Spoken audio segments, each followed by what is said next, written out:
When I was a kid, the world worried about a world population explosion. In fact, some people said that the world population explosion was worse than the explosion of the atomic bomb. That we were in serious danger of overpopulating, and eventually there would not be enough room on the earth to contain the population, and we would all die of hunger and starvation or disease or whatever, and we would all perish. The science fiction books that were printed at the time, science fiction presumes to explain the future, but they depicted a future where that there were too many people, and sometimes it was a very, very bleak future where that food was rationed and the babies were rationed even. In other words, couples could only have just maybe one baby per couple. All this in an attempt to limit the population. However, fast forward to this time period, and there is another phenomenon going on, particularly in Western circles, a population implosion, not where the population breaks out and explodes, but where the population declines. This was something we did not predict. Is it serious? Well, it is very serious.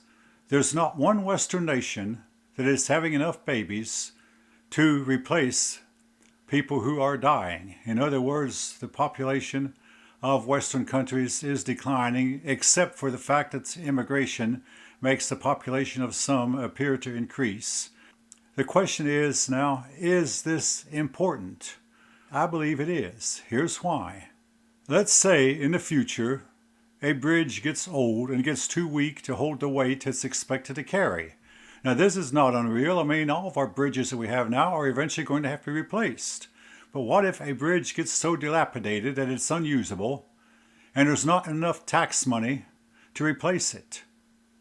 What if the roads start getting so bad, and yes, roads have to be continually repaired, but what if they get so bad that they're unusable and there's not enough tax money to replace them?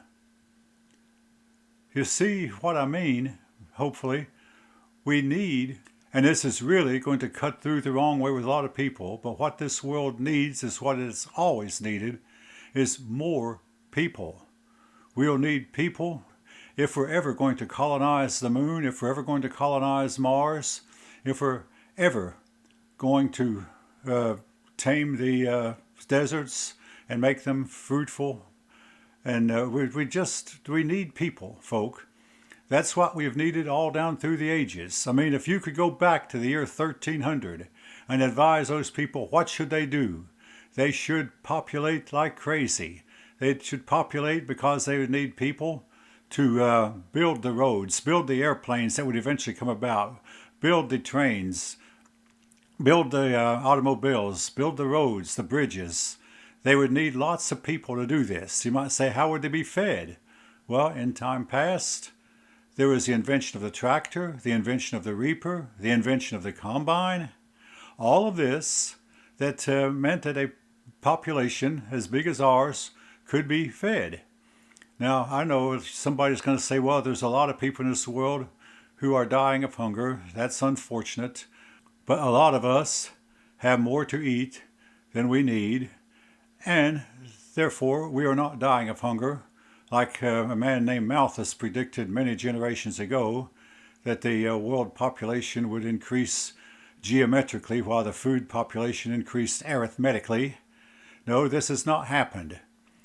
That's why I believe if we get more people, there will be room enough to contain us all. We don't have to worry about overpopulation, but right now the big worry is about the population implosion that is happening, and something else.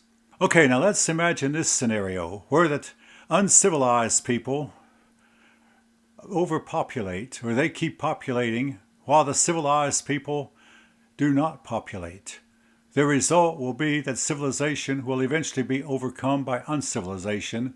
This is exactly what happened to the Roman Empire in the 2nd, 3rd, and 4th centuries, where that the uncivilized kept on having more and more babies, while the civilized people limited their population, and eventually the uncivilized people overtook the civilized, and the Western world was plunged into a period we know of as the Dark Ages.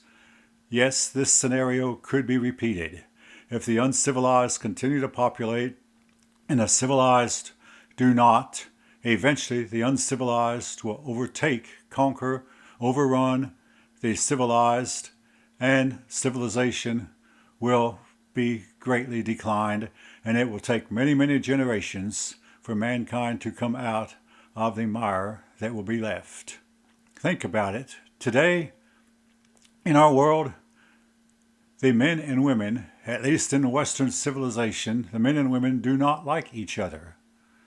There's a group out called MGTOW, which stands for Men Going Their Own Way. Not only are men going their own way, but a lot of women have decided they're not going to get married. Now, MGTOW means that the men are not going to get married, and for the women, a lot of women are not going to either.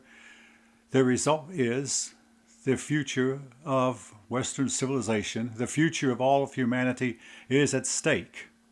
Now, for you men and you women who have decided you're not going to get married, I urge you to reconsider. I might say, hey, you don't know. Yes, I do know. A man who marries runs a risk of losing everything he has. Particularly today's divorce courts seem to favor the women. But I wanted to remind you of something that Winston Churchill once said to a group of college students. He gave a speech in which he said, never give up. Don't ever, never, ever give up. Never, ever give up.